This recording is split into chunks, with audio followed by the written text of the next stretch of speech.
رحم اللہ من قرأ الفاتحہ۔ لا حول ولا قوة الا باللہ العلی العظیم۔ اعوذ باللہ من الشیطان اللعین الرجیم۔ بسم اللہ الرحمن الرحیم۔ الحمد للہ الذی لا يبلغ مدحته القائلون ولا يحصي نعماؤه العادون ولا يؤدي حقه المجتهدون الذي ليس لصفته حد محدود ولا نعت موجود، ثم الصلاة والسلام على أشرف الأنبياء والمرسلين وخاتم النبيين الملقب بطه وياسين، مولانا ومولى الثقلين جد الحسن والحسين محبوب رب المشرقين والمغربين بالقاسم محمد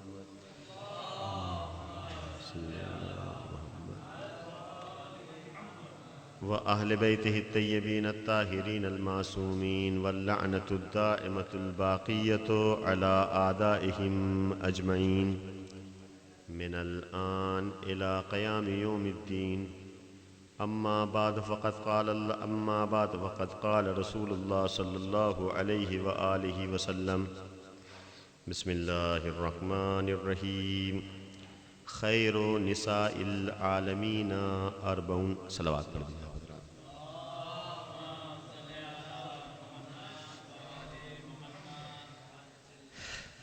علماء اکرام اور بالخصوص استاد محترم نور محمد سالتی صاحب تشریف فرمائیں. اس لیے بغیر اس خوف و خطر کے پڑھا جا سکتا ہے کہ کوئی خطا یا غلطی اگر سرزد ہو جائے تو اس کی اصلاح نہ ہو سکے. ہاں، وہ مجمع کے جہاں پہ انجان لوگ بیٹھے ہوں اور ادھر اوپر سے خطا ہو جائے تو وہاں اصلاح کا امکان نہیں ہوتا، لیکن علماء میں امکان پایا جاتا ہے. تو یہ باعث عزت اور باعث فخر اور باعث اصلاح مقام ہے الحمدللہ کہ استاد محترم اور بزرگ علماء تشریف فرمائیں. انشاءاللہ یہ 50 منٹ میں یا 45 منٹ میں گفتگو تمام ہو جائے گی، چونکہ جلوس اپنے وقت پہ پہنچنا ہے انشاءاللہ. یہ جو حدیث مبارکہ کی میں نے آپ حضرات کے سامنے تلاوت کی ہے، یہ حضور سرور کائنات نے ارشاد فرمایا: خیر نساء العالمین 40. کائنات میں سب سے بہتر 4 خواتین ہیں. یہ حدیث مبارک آپ کو ینابیع المودہ، فرائض الصمتین اور مسند احمد ابن حنبل اور استیعاب میں 10 طریق کے ساتھ اس حدیث مبارکہ کو نقل کیا گیا ہے.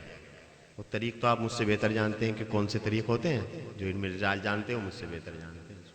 10 طریق کے ساتھ نقل کیا ہے کہ حضور سرور کائنات نے فرمایا سب سے بہتر کائنات میں 4 خواتین ہیں. اس کا مطلب یہ ہوا کہ سب سے بہتر کائنات میں یہ خواتین ہیں، مگر اس کا مطلب یہ نہیں ہے کہ دوسری خواتین بہتر نہیں ہو سکتی. نہیں، بہتر ہیں لیکن ان سے بہتر نہیں ہو سکتی. سب سے بہتر یہ خواتین. اور پھر حضور نے ایک ایک بیوی کا تذکرہ کیا. حدیث مبارکہ آگے بڑھتی ہے.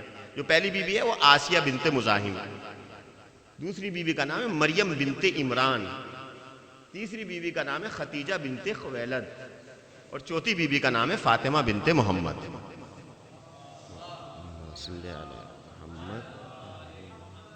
کائنات کی سب سے بہتر یہ 4 خواتین ہیں. اب اس کے بعد کائنات میں جتنی خواتین آئیں گی یا جتنی خواتین جا چکی وہ بہتر ہو سکتی ہیں، لیکن ان سے کسی خاتون کا مقابلہ، چاہے وہ کسی کے کتنی بھی زیادہ نزدیک ہو، چاہے اس کے لیے چاہے جتنی روایتیں گھڑی جائیں، چاہے اس کو جتنا بلند کرنے کی کوشش کر دیا جائے، لیکن ان سے بہتر، چونکہ زبان رسالت سے نکلنے والے کلمات لوح محفوظ کی تقدیر ہوتے ہیں. زبان رسالت سے نکلنے، یہ تو میرے رسول کی امانت داری ہے نا بھائی. یہ تو میرے رسول کی امانت داری ہے کہ اس نے قرآن کو قرآن بنا کے پیش کیا اور حدیث کو حدیث بتا کے پیش کیا. نہیں تو یہ دونوں ایک ہی زبان سے وارد ہوئی نا. یہ تو امانت داری ہے میرے رسول کی. تو سب سے بہتر کائنات میں 4 خواتین ہیں.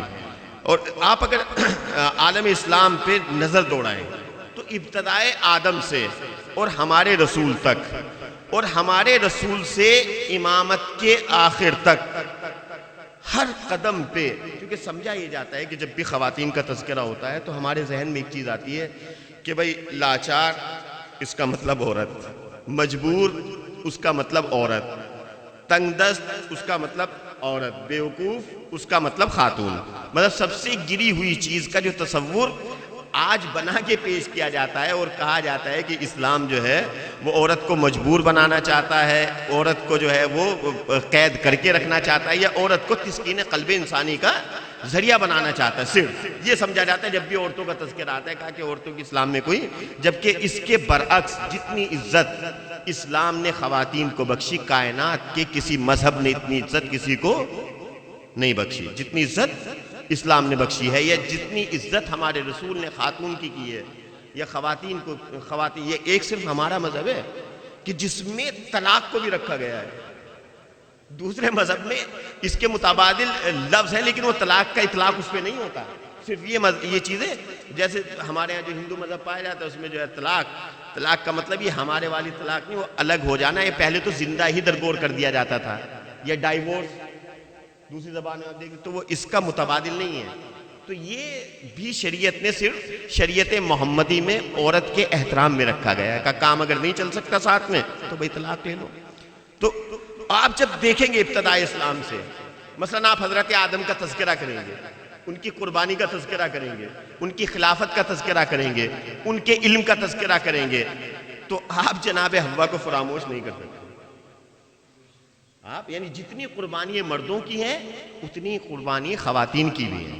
آپ جب حضرت آدم کا تذکرہ کریں گے جناب حوا کو آپ فراموش، بھئی یہ تو قرآن کہہ رہا ہے نا. یا آپ حضرت ابراہیم کا تذکرہ کر لیجئے، جناب حاجرہ کو فراموش کیا جا سکتا ہے. اور آگے بڑھ جائیے، آپ حضرت عیسیٰ کا تذکرہ کیجئے، جناب مریم کو فراموش کیا جا سکتا ہے؟ نہیں کیا جا سکتا ہے. آپ جناب موسیٰ کا تذکرہ کیجئے، جناب آسیہ کو فراموش کیا جا سکتا ہے؟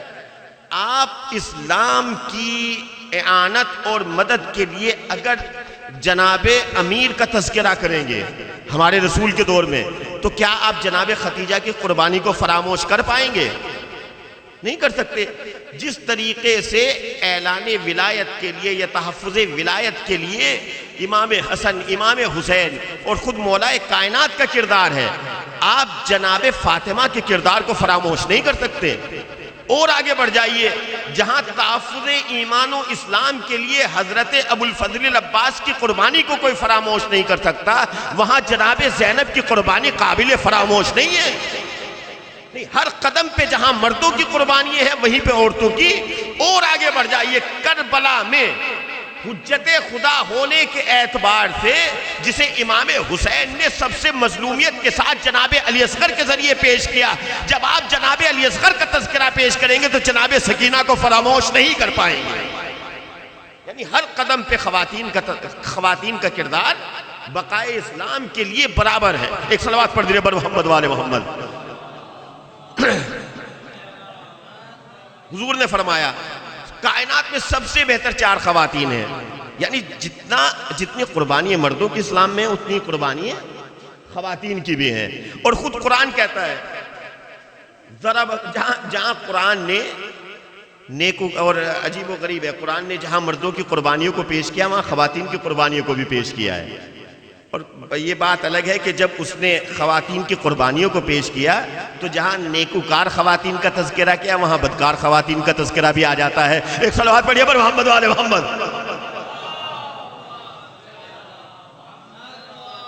سورہ تحریم کی 9ویں آیت ہے، ضرب اللہ، یعنی جہاں نیکوکار عورتوں کو تذکرہ، ضرب اللہ مثلا للذین کفروا، اللہ مثال پیش کرتا ہے ان عورتوں کی کہ جنہوں نے کفر اختیار کیا.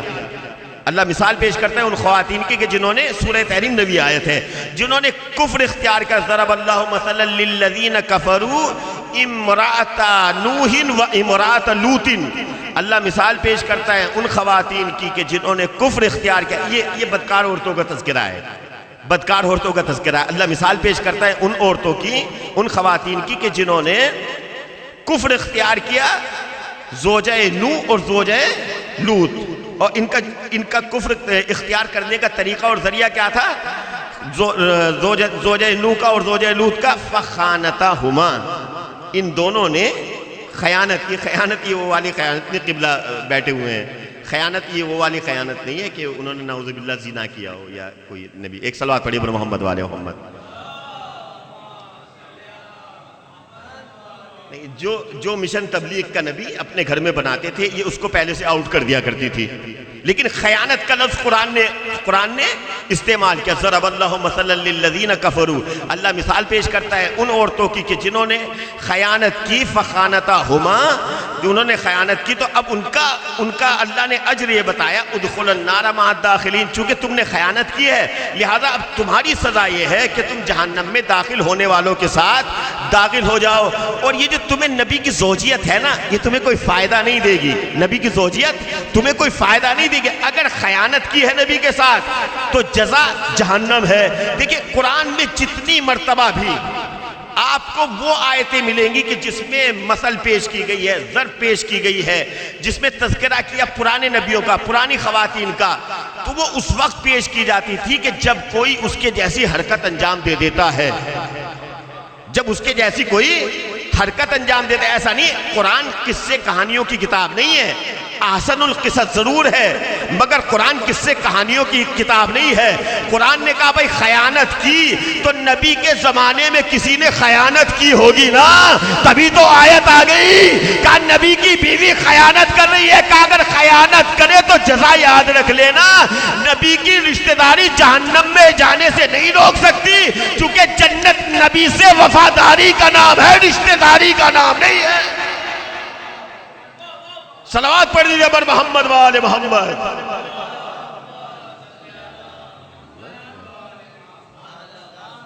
میرے معبود نبی کی زوجہ ہے، جہنم میں کیوں بھیج رہا ہے؟ کہ جنت اور جہنم کا فیصلہ ہم نے رشتہ داری کی بنا پہ نہیں رکھا ہے. یہ جتنا جو محمد کا وفادار ہوتا چلا جائے گا وہ جنت کا حقدار ہوتا چلا جائے گا. اور نبی کے ساتھ اگر کوئی اپنے کردار میں خائن ہے تو چاہے پھر نبی کی زوجہ ہی کیوں نہ ہو. اور اگر کسی کو برا لگے تو لگے. صلوات پڑھے پر محمد والے محمد.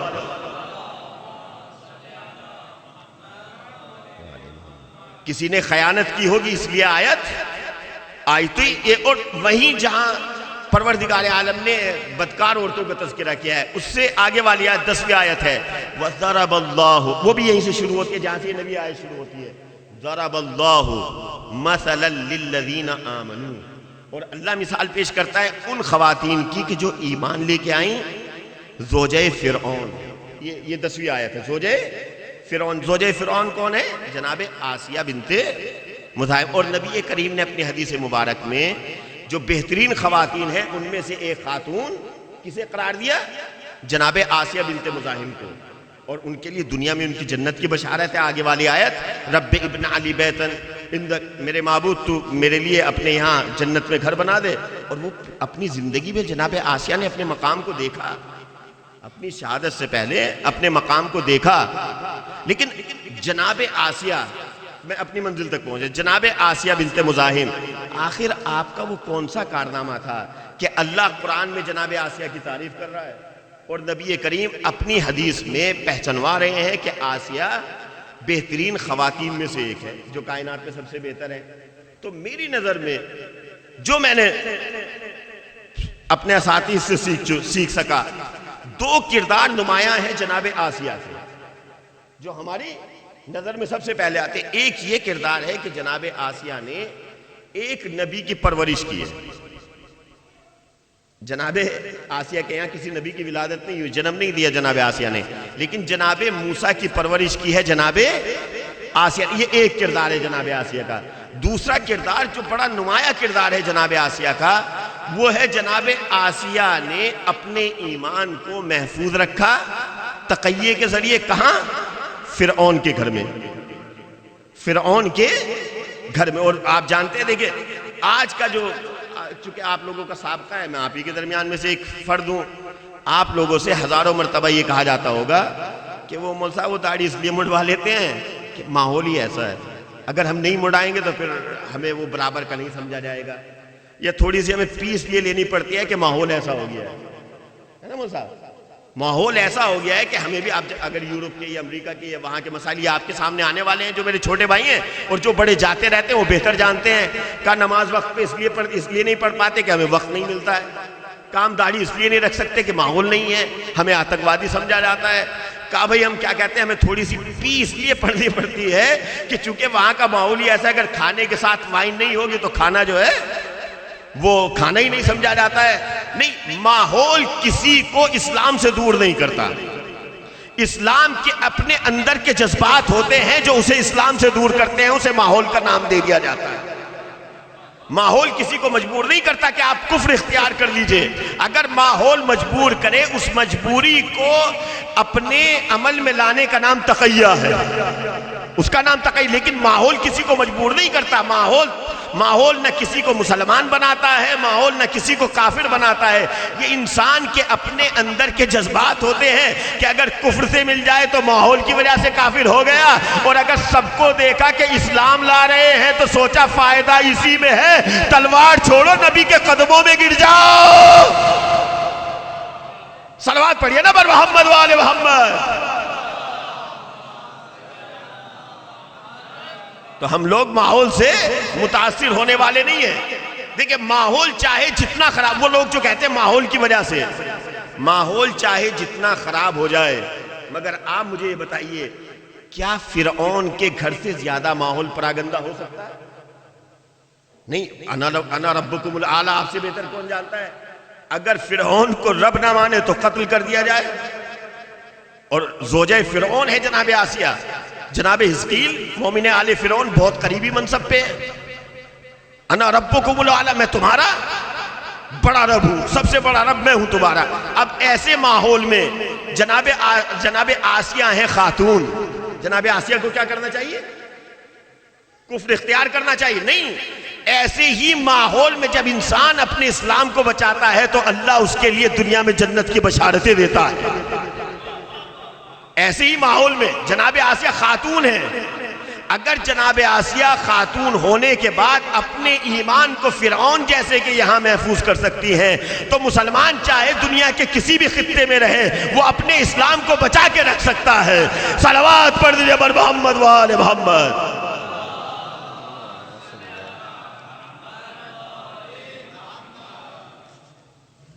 تو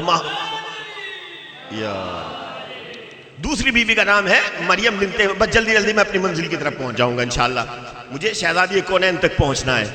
دوسری بیوی کا نام ہے مریم بنت عمران، قرآن میں پورا سورہ مریم ہے، جناب مریم بطول ہیں، بہت بڑا مرتبہ ہے جناب مریم، بہت باعظمت خاتون ہے جناب مریم۔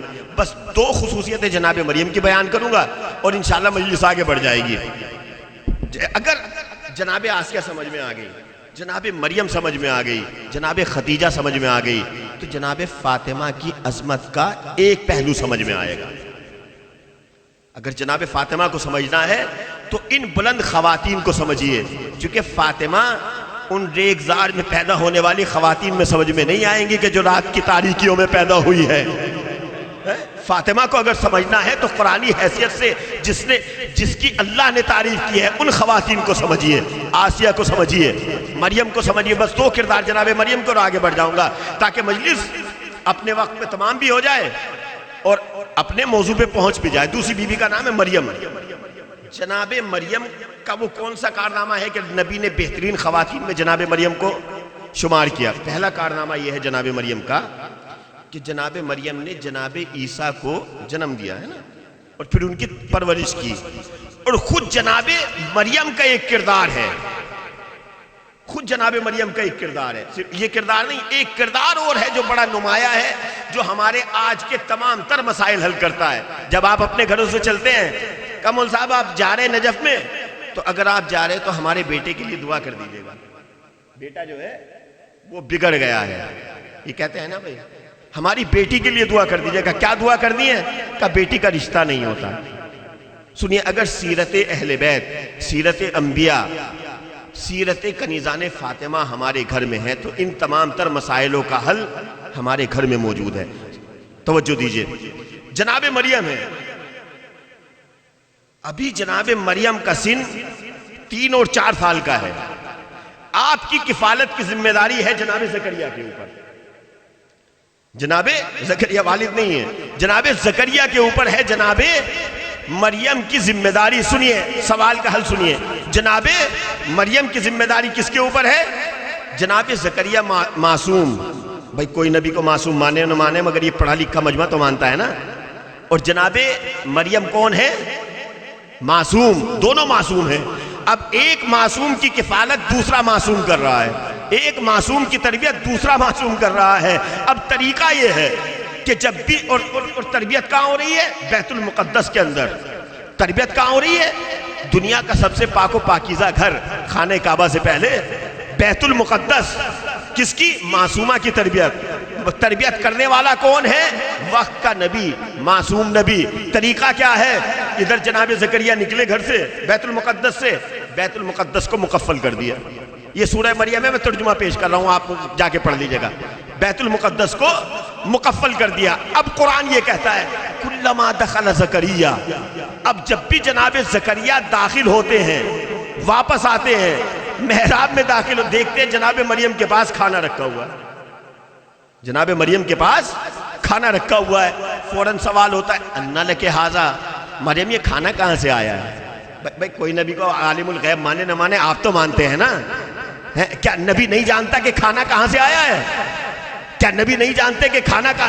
یا نعوذ باللہ جناب زکریا کو جناب مریم کی سیرت میں شک تھا. میں تو آپ سے پوچھنا چاہتا ہوں نا, کیا نبی نہیں جانتے کہ کھانا کہاں سے آیا ہے؟ یا نبی نہیں جانتے کہ یہ کون سا کھانا ہے؟ یا نعوذ باللہ جناب ایک سیرت, جناب زکریا کو جناب مریم کی سیرت میں شک ہے کہ مریم کہیں سے بھی کھانا لے کے آ جائیں گی. جناب مریم نے سوال سنا انا لک ھذا, مریم یہ کھانا کہاں سے آیا؟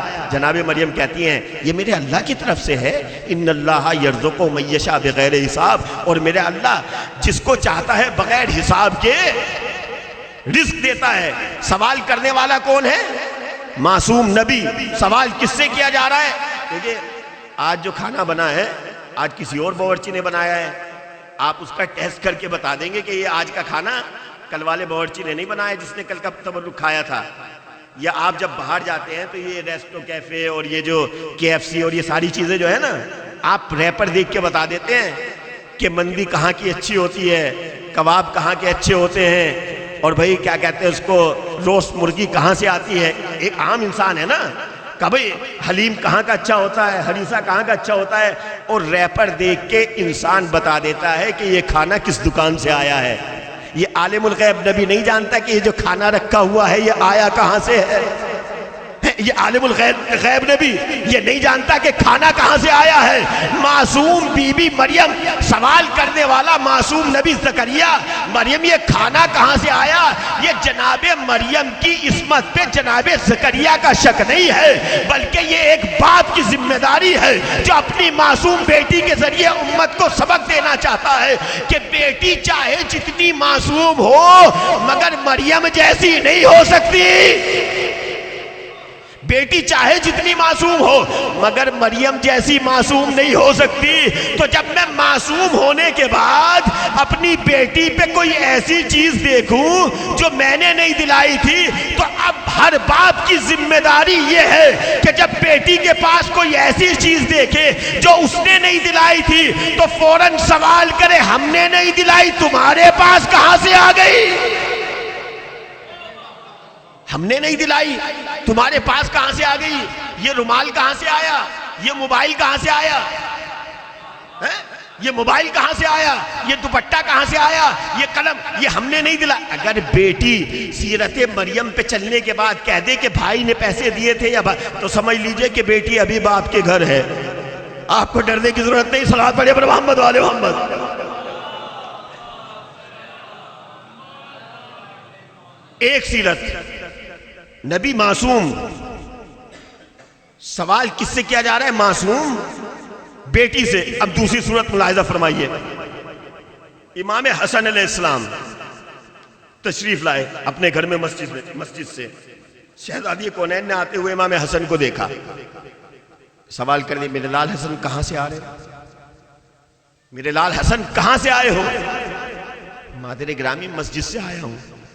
یہ جو مولائی مجمع بیٹھا ہوا ہے، یہ جو دفاع ولایت کرنے والا مجمع بیٹھا ہوا ہے، یہ نہیں جانتا کہ فاطمہ معصومہ ہے، یہ نہیں جانتا کہ حسن معصوم ہے، یہ نہیں۔ جناب فاطمہ کا سوال سنیے، بیٹا حسن کہاں سے آئے ہو؟ کہا مادر گرامی مسجد سے آیا ہوں۔ کہا اگر مسجد سے آئے ہو تو دوسرا سوال سنیے معصومہ کا، تو پھر یہ بتائیے کہ آج بابا نے مسجد میں کیا ارشاد فرمایا؟ آج بابا نے مسجد میں کیا ارشاد؟ شہزادی نہیں جانتی کہ اچھا کتنی دور ہے بھائی جناب فاطمہ کا گھر مسجد سے، کتنی دور ہے؟ میں تو گیا تھا حج پہ دیکھ کے آیا ہوں، اب تو توڑ دیا ظالموں نے۔ یہ جو گئے ہیں طلباء تو بہتر جانتے ہیں نا کتنی دور ہے مسجد سے، بس 1 ہی کلومیٹر کا تو فاصلہ ہے نا۔ ارے میرے سرکار صرف فاطمہ کا گھر ہے کہ جس کا دروازہ مسجد میں کھلتا ہے، جس کی دیواریں مسجد کی دیواروں سے ملی ہوئی ہے، وہ فاطمہ کا گھر ہی تو ہے جس کی طہارت مسجد کی طہارت سے بلند و بالا ہے۔ صرف فاطمہ کا گھر ہی تو ہے۔ تمام دعائیں نطبہ تو پڑھتے ہیں نا جمعے کے دن، تمام دروازے بند کر دیے گئے، بس فاطمہ کا دروازہ مسجد میں کھلتا ہے۔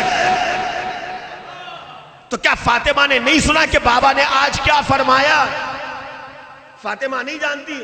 کہا نہیں، امت کو سبق دینا ہے، امت کے لیے اپنی سیرت کو اسوہ حسنہ بنانا ہے۔ فاطمہ معصوم ہے، فاطمہ معصومہ ہے، امام حسن معصوم ہے، مگر میری شہزادی نے فرمایا کہ دیکھو اگر بیٹا دیر رات گھر سے باہر سے آئے تو ایک ماں کی ذمہ داری یہ ہے کہ فوراً سوال کرے میرے لال اتنی رات کو کہاں سے آئے ہو، اتنی دیر سے کہاں سے آئے ہو؟ اور اگر بیٹا کہہ بھی دے، بھائی ایام فاطمہ چل رہے ہیں نا، اگر بیٹا کہہ بھی دے کہ مادر گرامی مجلس سے آیا ہوں، تو دوسرا سوال یہ ہونا چاہیے کہ مجلس سے آئے ہو تو مجلس سے سیکھ کے کیا آئے ہو؟ کہا بھیا نعرے تو بڑے لگے تھے پر پتہ ہمیں بھی نہیں چلا کہ پڑھا کیا گیا ہے۔ صلوات پڑھیے پر محمد والے محمد۔ ہوتی ہے نا ایسی مجلس؟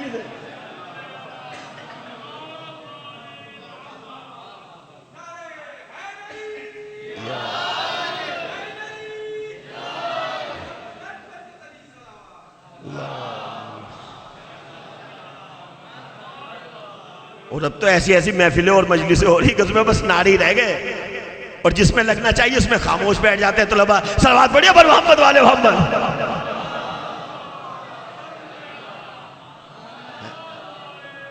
سیرت جناب زکریا یہ بتاتی ہے کہ سرکار دعا کر دیجئے گا بیٹی بگڑ گئی ہے، بیٹی کا رشتہ نہیں ہوتا۔ کہا بیٹی اندھی ہے؟ کہا نہیں سرکار۔ کہا گونگی ہے؟ کہا نہیں سرکار۔ کہا ان پڑھ ہے؟ کہا نہیں۔ کہا MBA کیا ہوا؟ کہا پھر بھی رشتہ نہیں ہوتا۔ کہا بیٹی کے لیے دعا کر دیجئے گا، بیٹی کا رشتہ نہیں ہوتا ہے۔ مولانا صاحب دعا کر دیجئے گا، بیٹا ہاتھ سے نکل گیا۔ سنیے سیرت جناب زکریا یہ بتاتی ہے کہ اگر بیٹی کے پاس کوئی چیز دیکھو تو باپ کی ذمہ داری یہ ہے کہ فوراً بیٹی سے سوال کرے، بیٹی یہ چیز تمہیں ہم نے نہیں دلائی تھی، تمہارے پاس کہاں سے آ گئی ہے؟ باپ اور بیٹی کا رشتہ علی اور زینب جیسا ہونا چاہیے، شمر اور سکینہ جیسا نہیں ہونا چاہیے کہ ادھر باپ گھر میں داخل ہوا بیٹے سہن کے اور اپنی ماں کے پہلو میں چلے جائیں۔ اگر بیٹی کے پاس کوئی ایسی چیز دیکھے کہ جو باپ نے نہیں، فوراً سوال کرے، یہ باپ کی ذمہ داری ہے کہ میری بیٹی یہ چیز ہم نے تمہیں نہیں دلائی تھی، یہ تمہارے پاس کہاں سے آ گئی؟ اگر بیٹا دیر رات گھر سے باہر سے آئے تو ماں کی ذمہ داری یہ ہے، چاہے بیٹا جتنا سیدھا ہو، چاہے بیٹا جتنا شریف ہو، مگر امام حسن کی طرح فائز عصمت نہیں ہو سکتا۔ تو جب معصوم ماں معصوم بیٹے سے سوال کر سکتی ہے تو اب ہر ماں کی ذمہ داری یہ ہے کہ اپنے بیٹے سے سوال کرے، میرے لال باہر سے آئے ہو تو کہاں سے آئے ہو، اور اگر آئے ہو تو کیا سیکھ کے آئے ہو؟ بگڑے ہوئے بچے دعاؤں سے نہیں سدھرتے، بگڑے ہوئے بچے اپنے گھروں میں سیرت سیدہ کو رائج کرنے سے سدھرتے ہیں۔ صلوات پڑھ دیجئے پر محمد وآل محمد۔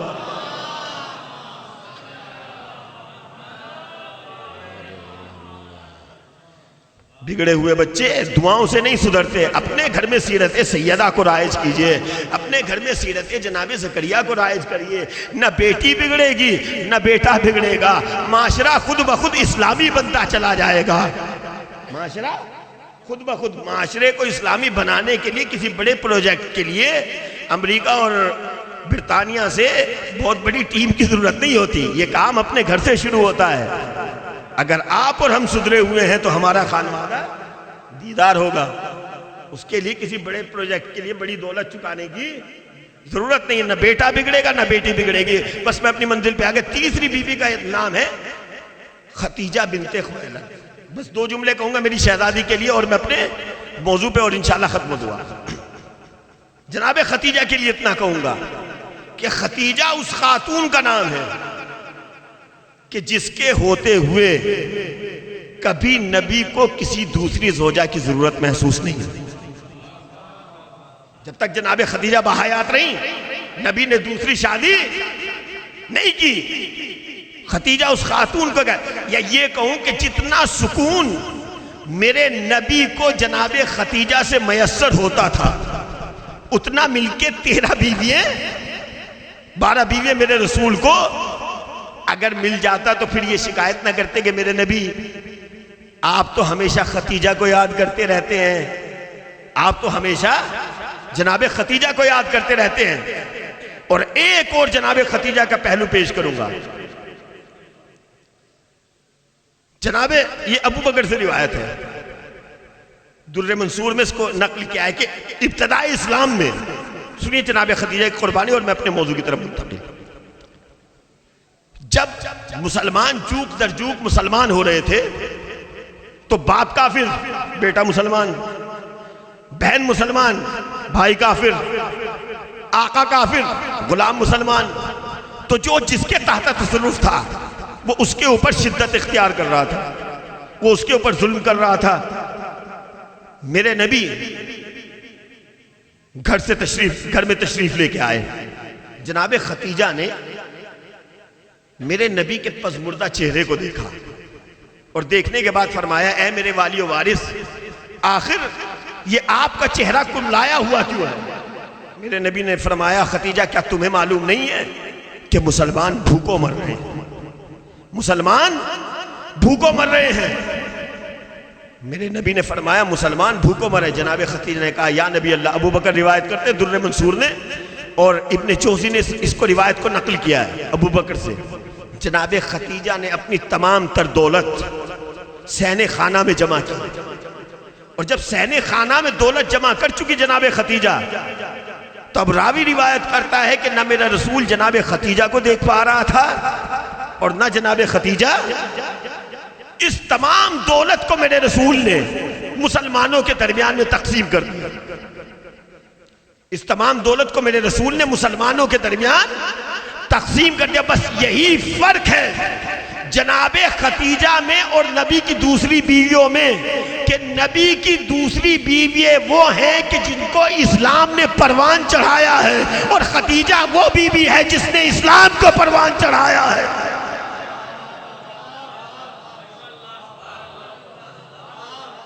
صلوات پڑھ دیجئے بر محمد وآل محمد.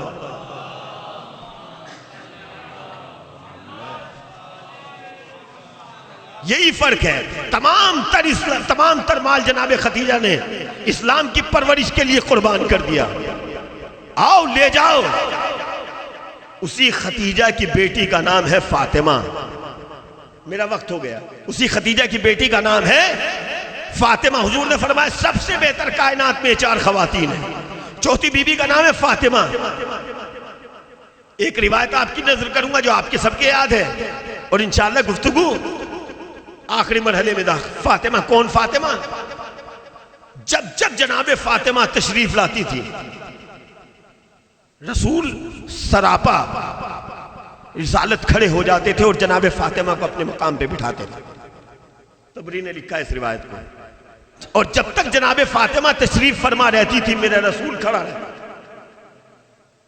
میرا رسول آج مسلمان کہہ رہا ہے کہ ہمیں ذلت دیکھنا پڑ رہی ہے, ہمیں رسوا کیا جا رہا ہے, ہمیں بدنام کیا جا رہا ہے, ہماری توہین کی جا رہی ہے. ہمیں دہشت گرد کہا جا رہا ہے. دیکھیں ہر وہ قوم کہ جو اپنے بزرگوں کی عزت کرتی ہے وہ کبھی رسوا نہیں ہو سکتی. ہر وہ قوم جو اپنے بزرگوں کی عزت کرتی ہے، جس گھر کے بچے اپنے باپ کا احترام کریں گے اس گھر کے لفنگوں کی ہمت نہیں ہے کہ اس بزرگ کی بے عزتی کر دے. مسلمانوں میں سب سے بڑی کمی یہ رہی کہ وہ میرے رسول کو رسول نہ سمجھ کے اپنے جیسا سمجھ بیٹھے، لہذا زندگی بھر ذلت ان کا مقدر بن گئی. جب تک مسلمان اس کا احترام نہیں کریں گے کہ جس کے احترام کے لیے رسول کھڑے ہو جاتے تھے، مسلمان ذلت کا منہ دیکھتے رہیں گے. جس کا رسول نے احترام کیا ہے اس کا احترام کیجئے، اور جسے رسول نے اپنی بزم سے اٹھا دیا، صلوات پڑھ دیجئے بر محمد و آل محمد. اگر مسلمان عزت چاہتا ہے، اگر مسلمان عزت چاہتا ہے تو اپنے رسول کا احترام کرے، اور رسول کو رسول ماننے میں، رسول کی عزت ہے، اپنے جیسا ماننے میں نہیں ہے. رسول کو رسول ماننے میں عزت ہے، اپنے جیسا ماننے میں. حدیث سن لیجئے بس، جس حدیث کے لیے آپ کو زحمت دی ہے. فاطمہ جب بھی آتی تھی رسول سراپا رسالت کھڑے ہو جاتے، اور جب تک فاطمہ بیٹھی ہوئی ہیں میرا رسول اس وقت تک کھڑا رہتا تھا. نزول آیہ تطہیر، ابن حجر مکی لکھتا ہے اپنی کتاب میں صواعق مورقہ میں، نزول آیہ تطہیر کے بعد مسلسل 6 مہینے تک میرے رسول نے دروازے فاطمہ پہ یہ کہہ کے مسلسل 6 مہینے تک السلام علیکہ یا اہل بیت النبوہ، 6 مہینے تک میرے رسول نے سلام کیا ہے دروازے فاطمہ پہ. نزول آئے تطہیر کے بعد روایت سن لیجئے، ابن حجر مکی لکھتا ہے اور تفسیر در منصور میں، یا حمیرہ، سنیے کون ہے فاطمہ، یا حمیرہ انا فاطمہ لیست کنساء العالمین. اے حمیرہ، سالسی صاحب نے اس کا اچھا ترجمہ کیا تھا للو. صلوات پڑھ دینے پر محمد والے محمد.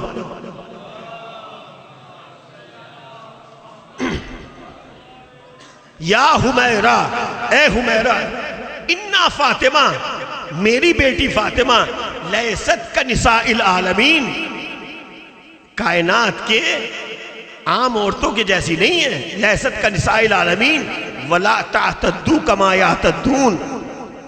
اے حمیرہ، میری بیٹی فاطمہ کائنات کی عام عورتوں کی طرح نہیں ہے، اور اسے کبھی اپنے جیسا نہ سمجھ لینا. ولا تعتدوا کما یعتدون. اب سنیے حدیث، پھر رسول نے ایک اور حدیث ارشاد فرمائی. اس حدیث تک اس حدیث کے ذریعے میں پہنچنا چاہتا ہوں. فرمایا فاطمہ تو بضعۃ منی، آپ کے سب کے یاد ہے بخاری نے لکھا ہے، فاطمہ تو بضعۃ منی، فاطمہ میرا پارے جگر ہے، یعنی جزو رسالت کا نام ہے فاطمہ.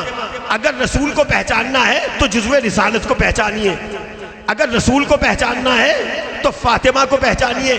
اگر فاطمہ سمجھ میں آ جائے گی تو رسول خود بخود سمجھ میں آ جائیں گے. آپ حدیث سنیے، یا حمیرہ انا فاطمہ لیست کنساء العالمین. اے حمیرہ، میری بیٹی فاطمہ کائنات کی عام عورتوں کی طرح نہیں ہے.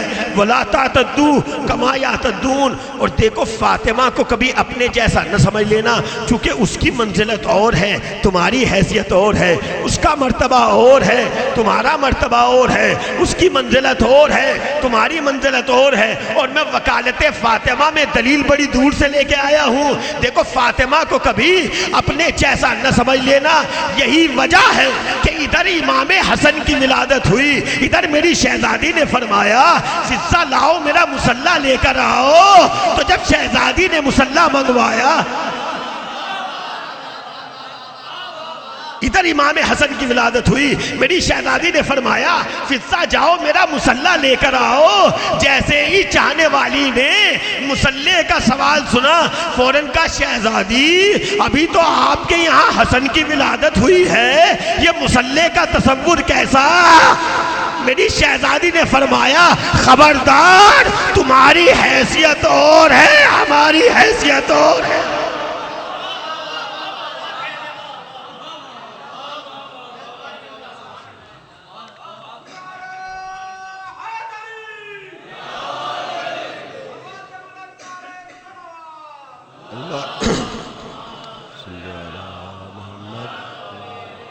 خبردار، تمہاری حیثیت اور ہے، ہمارا مرتبہ اور ہے، تمہاری حیثیت اور ہے، ہمارا مرتبہ اور ہے۔ اللہ جب تمہیں پیدا کرتا ہے تو تمہیں مجبور بنا کے پیدا کرتا ہے، اللہ جب ہمیں پیدا کرتا ہے تو ہمیں مختار بنا کے پیدا کرتا ہے، اللہ جب تمہیں اس زمین پہ بھیجتا ہے تو تمہارا سب سے پہلا غسل، تمہارا غسل مولود تمہیں نجاست سے دور کرنے کے لیے دیا جاتا ہے۔ اللہ ہمیں پیدا کرتا ہے تو ہم طیب و طاہر پیدا ہوتے ہیں، نہ ہمیں غسل کی ضرورت ہوتی ہے، نہ ہمارے یہاں نجاست کا تصور ہوتا ہے۔ اللہ جب تمہیں پیدا کرتا ہے تو تمہیں اتنا مجبور بنا کے پیدا کرتا ہے کہ تم بس ایک مقام پہ رہ سکتے ہو۔ اللہ ہمیں اتنا مختار بنا کے پیدا کرتا ہے کہ اگر ہم چاہیں تو ایک وقت میں 40 مقام پہ جا سکتے ہیں۔ ہم ایک وقت میں 40 مقام پہ جا سکتے ہیں، اور یہ 40 مقام پہ جانا علی کی یا فاطمہ کی لمٹ نہیں ہے، وہ تو بلانے والے 40 تھے تو علی 40 جگہ پہ پہنچ گئے۔ اگر بلانے والے عزادار پوری کائنات میں مجلس کریں تو فاطمہ ہر جگہ میزبان بن گئی۔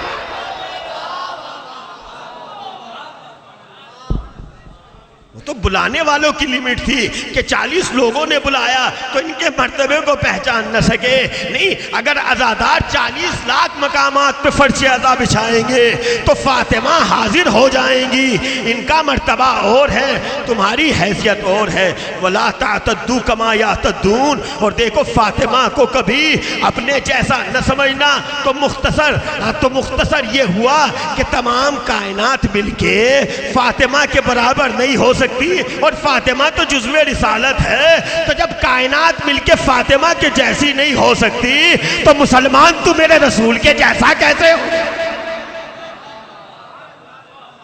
صلوات پڑھ دیجئے بر محمد وآل محمد۔ شکریہ۔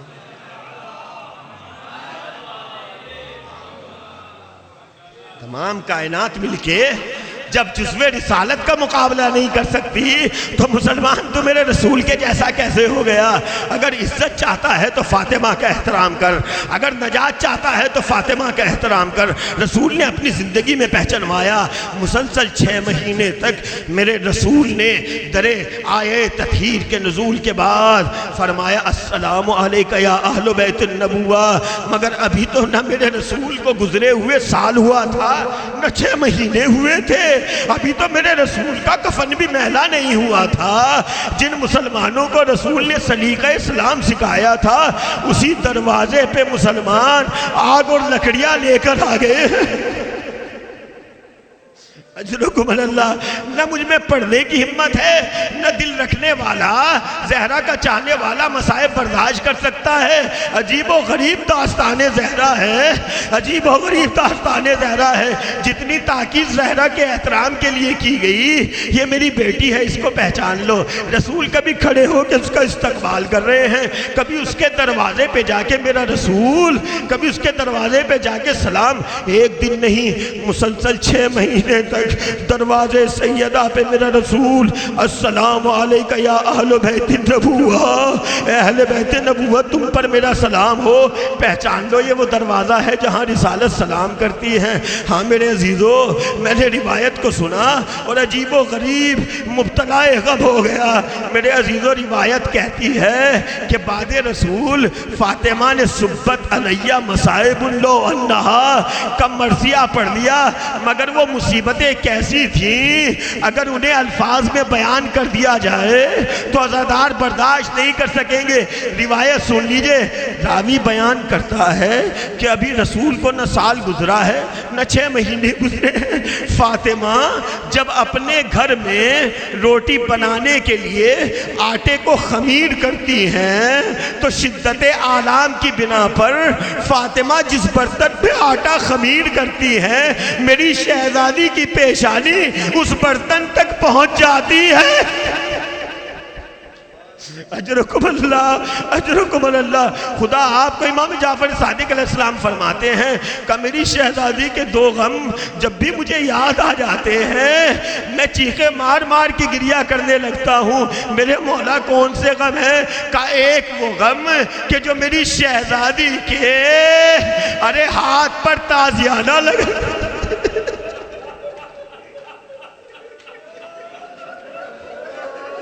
خدا آپ کو کوئی غم نہ دے سوائے غم ہے آپ کی آوازیں۔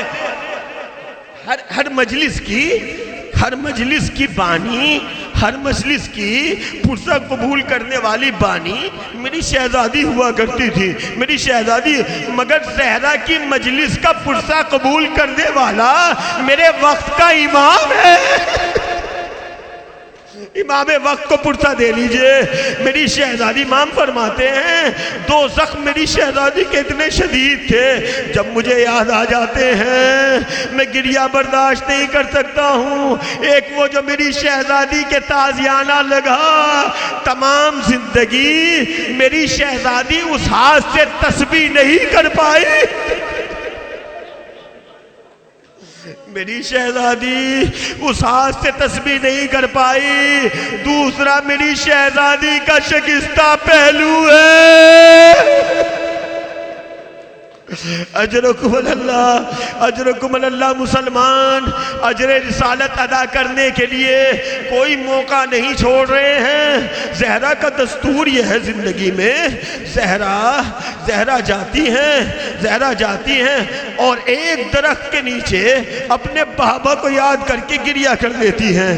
زہرا گریہ کر لیتی ہیں۔ مسلمانوں کو گوارا نہیں تھا کہ زہرا مدینے کے اندر گریہ کریں۔ علی کہہ دیجئے آپ زہرا سے یا رات کو گریہ کرے یا دن میں گریہ کر لیا کریں۔ زہرا سے کہہ دیجئے علی نے ایک بیت الحزن تعمیر کیا، ایک درخت ہے وہاں پہ میری شہزادی اپنے باپ کو رو لیا کرتی تھی، گریہ کر لیا کرتی تھی۔ شام میں علی آتے تھے، زہرا کو لے کے چلے جاتے تھے۔ ایک دن جب مولا کائنات شہزادی کو لینے کے لیے پہنچے تو میری شہزادی نے علی کو دیکھ کے بلک بلک کے رونا شروع کر دیا۔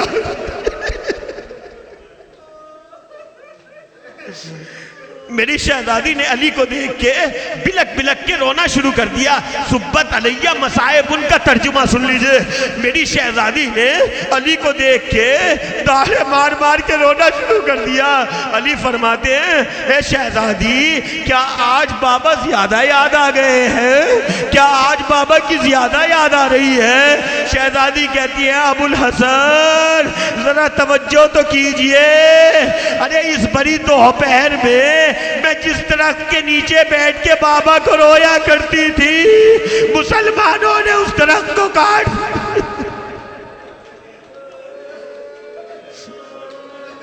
اجرکم اللہ۔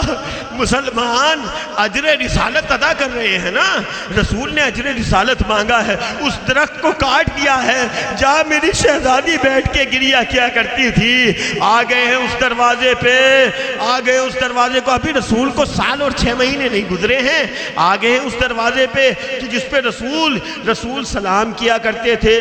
سلمان روایت کرتے ہیں ابو ذر کے ساتھ بیٹھے ہوئے میں نے دیکھا کہ علی کے گھر سے دھواں اٹھ رہا ہے۔ دستور یہ ہے مسلمانوں کا، میرے نبی نے تعلیم یہ فرمائی تھی اگر کسی کے گھر پہ کوئی گزر جائے تو 3 دن تک اس کے یہاں کھانا پہنچاؤ تاکہ اسے کھانا نہ بنانا پڑے۔ 3 دن تک اس کے لیے کھانا پہنچاؤ، اس کے لیے پانی پہنچاؤ، تاکہ کیونکہ وہ مرنے والے کا غم اتنا زیادہ ہوتا ہے کہ نہ کھانے کا ہوش ہوتا ہے نہ پینے کا ہوش ہوتا ہے۔ میں نے دیکھا کہ علی کے گھر سے دھواں اٹھ رہا ہے، ابھی تو رسول کی شہادت ہوئی ہے، ابھی تو رسول نے اس دنیا سے پردہ کیا ہے، آخر یہ علی کے گھر سے دھواں کیوں اٹھ رہا ہے؟ اب جو میں پہنچا دیکھتا کیا ہوں کہ مسلمانوں نے لکڑیاں جمع کر رکھی ہیں، آگ لگائی جا رہی ہے۔ مسلمان کہہ رہے ہیں ابو الحسن کو باہر نکالو۔ اجرکم اللہ، ابو الحسن کو باہر نکالو، نہیں تو میری شہزادی کہتی ہیں نہیں تو ہم اس گھر میں آگ لگا دیں گے۔ شہزادی کہتی ہیں کہ کیا تم اس گھر میں آگ لگا دو گے جس میں رسول کے نواسے حسن اور حسین رہتے ہیں؟ ظالم کہتا ہے کہ اگرچہ اس میں حسن و حسین رہتے ہوں، اگر ابو الحسن کو نہ نکالا تو ہم دروازے کو آگ لگا دیں گے۔ دروازے کو آگ لگائی گئی، میری شہزادی مدافع امامت میں دروازے کے پیچھے ہیں، ظالم نے دروازے کو دھکا دیا، آواز بلند ہوئی، فضا میرا محسن شہید ہو گئے، فضا مدد کے لیے آؤ، میرا محسن شہید ہو گیا۔ فضا آگے بڑھی، امام حسن کہتے ہیں سب سے بڑی مصیبت یہ تھی ہمارے اوپر کہ ہم یہ فیصلہ نہیں کر پا رہے تھے، ہمارے بابا کے گلے میں رسی کا پھندا تھا اور ہماری ماں کے اوپر جلا ہوا دروازہ گرا، ہم فیصلہ نہیں کر پا رہے تھے کہ ہم ماں کی مدد کے لیے پہنچے یا باپ کی مدد کے لیے پہنچے۔ اللہ اکبر، بس گفتگو تمام ہو گئی، ابھی تابوت آنے والا ہے میرے عزیزو، گفتگو تمام ہو گئی۔ سلمہ کہتی ہے کہ میں نے دیکھا روز شہادت جناب فاطمہ درد سے بہت زیادہ بے چین ہے، اور ایک مرتبہ فاطمہ کو جب میں نے آواز دی تو فاطمہ کا کوئی جواب نہیں آیا، میں سمجھی کہ شاید فاطمہ اس دنیا سے رخصت ہو گئی ہیں۔ میں نے بہتر سمجھا کہ میں جا کے علی کو خبر کر دوں، میں ابھی بتانے کے لیے جا رہی تھی، راستے میں میں نے ابو الحسن کو آتے ہوئے دیکھا، ابو الحسن آ رہے تھے، میں نے کیا یا علی لگتا ہے کہ فاطمہ آج اس دنیا سے رخصت ہو گئی ہیں۔ علی دوڑتے ہوئے گھر کی طرف پہنچے، حجرے میں داخل ہوئے، داخل ہونے کے بعد علی نے آواز دی، زہرا کوئی آواز نہیں آئی، فرمایا فاطمہ بنت رسول، فاطمہ کی کوئی آواز نہیں آتی۔ ایک مرتبہ علی نے جناب فاطمہ کے سر کو اپنی آغوش میں رکھا، بنت رسول علی آیا ہے۔ فاطمہ نے آنکھیں کھولی، فرمایا ابو الحسن، آخری روایت ہے اور احمد کو تمام کر دوں گا، ابو الحسن اب آ گئے ہیں تو میری وصیت یہ ہے کہ میرے جنازے میں ان کو نہ آنے دینا، ابو الحسن میرا جنازہ رات کی تاریکی میں اٹھانا، ابو الحسن میری قبر پہ آ کر قرآن پڑھتے رہنا۔ علی مسجد میں چلے گئے، فاطمہ اپنے حجرے میں بیٹھی ہوئی ہے، تسبیح و تحلیل کی آوازیں آنا بند ہو گئی۔ حسنین آئے، اسماء اماں کہاں ہے؟ اب اسماء اماں کہاں ہے؟ آج فاطمہ نے حسنین کو اپنے ہاتھوں سے کپڑے پہنائے تھے، اپنے ہاتھوں سے کھانا تیار کیا تھا فاطمہ نے۔ ایک مرتبہ اسماء کہتی ہے میرے بچوں پہلے آپ کھانا کھا لو، حسنین کہتے ہیں اسماء کیا تم نے کبھی دیکھا ہے؟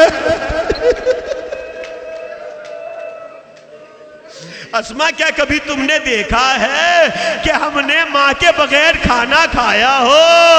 اسماء ہماری اماں کہاں ہیں؟ حسنین حجرے میں پہنچے، ماں اس دنیا سے رخصت ہو چکی ہے، ننھے ننھے امامے گرائے۔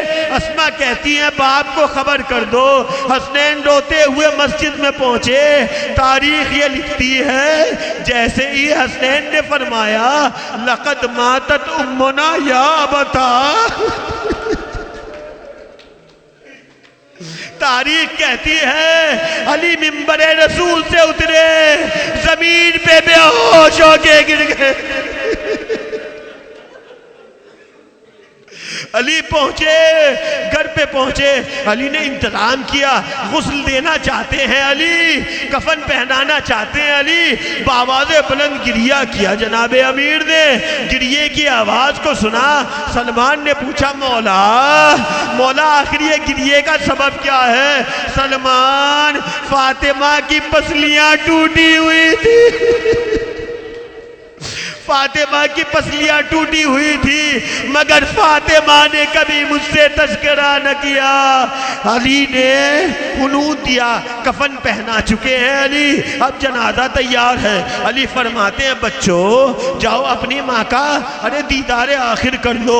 روایت بیان کرتی ہے حسن آئے ماں سے رخصت ہو گئے, زینب آئی ماں سے رخصت ہو گئی, ام کلثوم آئی ماں سے رخصت ہو گئی, مگر حسین ایک گوشے میں جا کے کھڑے ہو گئے. علی فرماتے ہیں بیٹا حسین جاؤ ماں سے رخصت ہو جاؤ. فرمایا بابا جب بھی میں گھر میں آتا تھا ماں آغوش پھیلا دیا کرتی تھی. اے بابا جب تک ماں نہ بلائے گی حسین نہ جائے گا. تاریخ یہ بتاتی ہے بندے کفن ٹوٹے, فاطمہ نے آغوش پھیلا دیا, اے میرے لال حسین آ میری آغوش میں آ جا. ملائکہ میں کوہرام بچ گیا.